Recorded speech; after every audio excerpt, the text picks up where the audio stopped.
If you're in the market for a wood lathe, I am here to help you. Today I'm going to give you information about lathes in different price points that offer different features, different capacities. This is going to be great information to help you pick the right machine for your shop.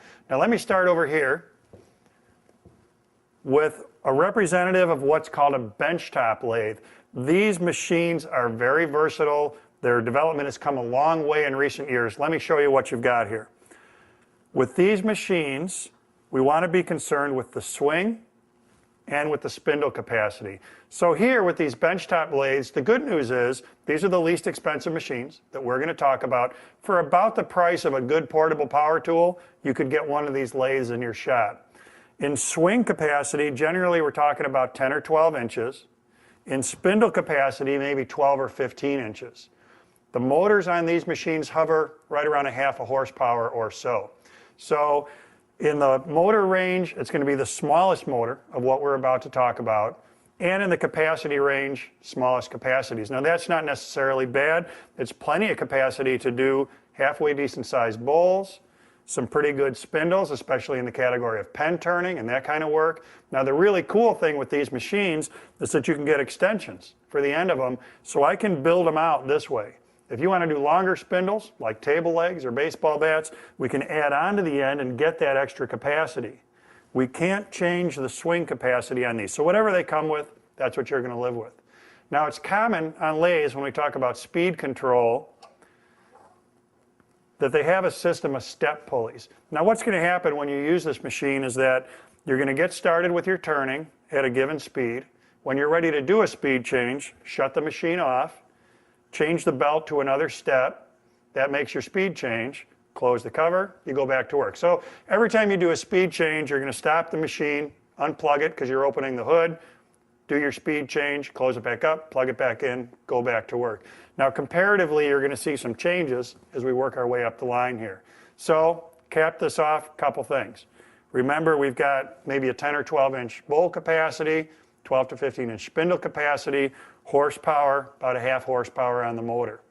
What's really nice about these is at the end of the day, I can pick this machine up, put it away. I know a lot of turners who travel in RVs, they take these machines with them.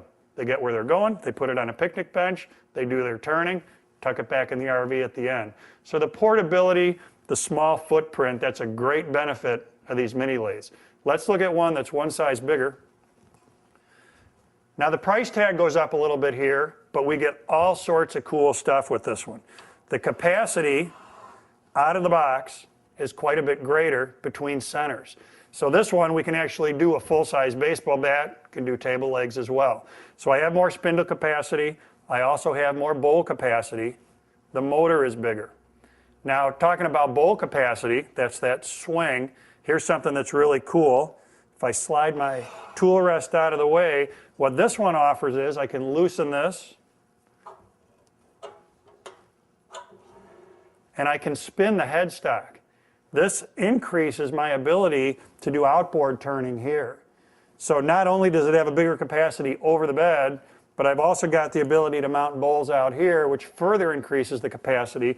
That's the purpose of this mount out here. I can take my tool rest off, bring it to this side of the lathe, and have my tool rest mounted over there. So bigger spindles, bigger bowls, bigger horsepower motor to support that. So it's going to let me work my machine a little bit harder. I've also got a little bit more weight here. Now weight and lathes is a good thing. We want to have a heavy machine, so there's a lot of cast iron here. It helps dampen the vibration that you might have when you're first starting your turnings and they're not quite perfectly round yet. Now on the mini lathe, I talked about speed control. It's common that you'll find a step pulley there. You will find some mini lathes with an electronic speed control. This machine has what's called mechanical speed control. So the way this one works, let me lock that in place for you. When I turn this on, I can control the speed on this one by spinning this dial. Here's how it goes. So I started at the low end. That takes me all the way up to the high end, or back down to points in between. Now a couple things I like about this. Obviously, I don't have to open the head up, move a belt from pulley to pulley. I'm shifting on the fly. So as I'm working on my turning, I can change the speed fluidly as I go from step to step to step. So it's a lot more convenient. With mechanical speed control like this, you do want to keep in mind that you need to make those speed changes while the machine is running. Otherwise, you can hurt the mechanism inside here. So you want to make sure that you're doing that on the fly, not while the machine is not running. So cap this one off, a little bit deeper reach into your pocketbook, but bigger capacity, more weight, it's going to let you do bigger turnings.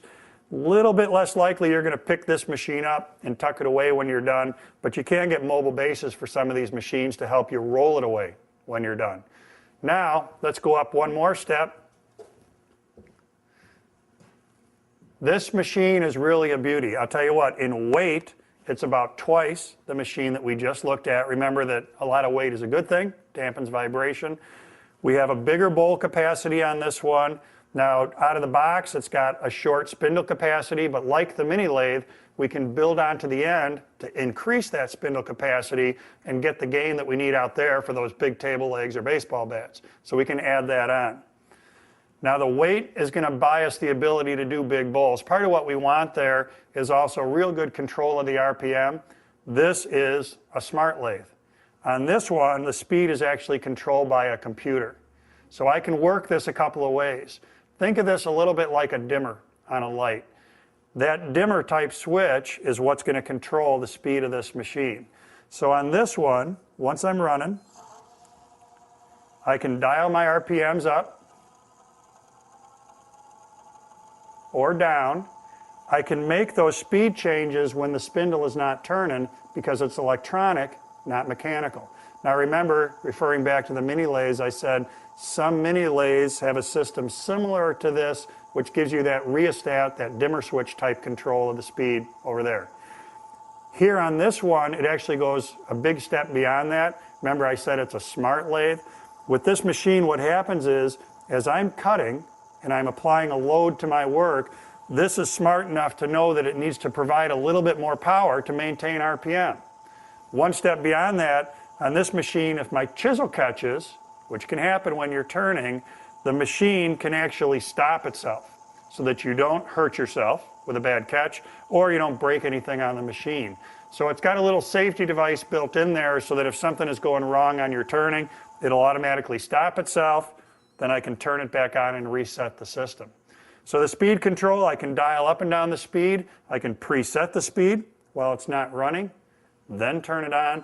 I can also preset various speeds on here, kind of like programming your radio. I can pick a couple of favorite speeds so I can very, very quickly step up and down to those speeds. The other thing that this provides is the ability to run in reverse. So what I just did here is I pushed the reverse button. It's smart enough that it's warning me that I'm about to run in reverse. Gives me a little beep there, so I'm doing that intentionally. The great thing about reverse is when you're working on bowls, sometimes it's easier to cut out here on the outside of the bowl instead of here. Then you don't have to lean over the lathe as much. When you get to the sanding step, it's real nice to sand in both directions. Sand while it's going forward and sand while it's going in reverse. Gives you a little bit better surface finish on your project. So the reversing feature is really, really cool. I love that. This one also has the ability to go outboard. So wrapping this one up, bigger price tag. The electronic speed control is a wonderful thing. It's very easy to get spoiled in your turning by it. We've got bigger capacities and the ability to go further with our spindle turning if we add the extensions on. The weight is going to let us do massive bowl turnings on this, coupled with the very, very smart speed control that this provides. So we've got kind of a small, medium, large. There's a lathe out there in the marketplace for everybody. I hope this helped you find the one that's best for you.